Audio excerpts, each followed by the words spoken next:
Look at our traditional leaders and the slave trade. We blame the whites for the slave trade we went through. We blame the whites that they offended us. They took us as slaves. But let's wait for a minute. Who sold the black man to the whites? Who sold the black man to the whites? Our own traditional leaders. The enemy is not outside.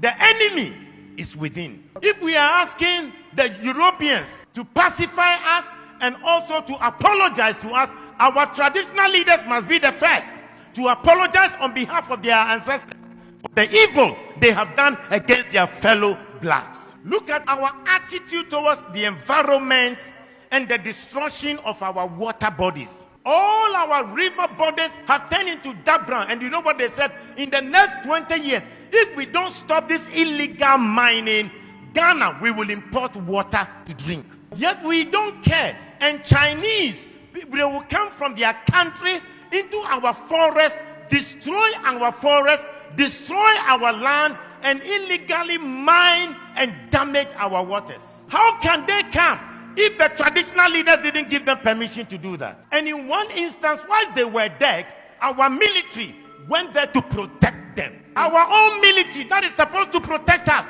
rather protected the foreigners to destroy our water and destroy our forest. The enemy is not outside, the enemy is within. If you look at our own systems and structures in our country, we don't have a better system to improve the lives of people. Pastor, I was surprised when I read in China, they had a 10-year vision, and they said from 2011, their vision was that in 10 years from 2011, and 10 years from 2011 will be what year? This year, 2021, that they will raise over 20% of the people to become multi-millionaires. Now in 2021, they have 1.8 million Chinese who are multi-millionaires in China, and they are between the age of 40 to 50 years. Multi-millionaires. The government intentionally decided that they will make sure they will have 20% of the population multi-millionaires. They also agreed that they will make sure that they will lift up the poorest of the poor.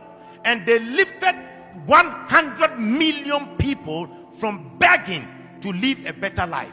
But in this country, in our country, we fight our own businessmen. Our government will fight our business people. When they know that your business is thriving, and they know that perhaps you are not sympathetic towards the running party or the ruling party, they will fight you, collapse your company, and make you poor. When in China, they want to make the people rich. In Africa, we want to make our own people poor. The enemy is not outside. The enemy is within. Look at our African leaders. How much they stole, the money they stole away. We are told in Gambia, Jamal Yaha, he stole $11 million US from his own country, Gambia. Sani Abacha stole between $1 billion to $5 billion out of Nigeria. Hosni Mubarak stole $17 million US in 8 years. The enemy is not outside. The enemy to our own progress is within. Look at our presidents. The presidents who were fighting for our independence, what we did to them. In Togo, the man who fought for the independence of Togo, called Sylvanus Olympio. When Togo got independence, he decided that they would not use the French franc, the French CFA. They decided they will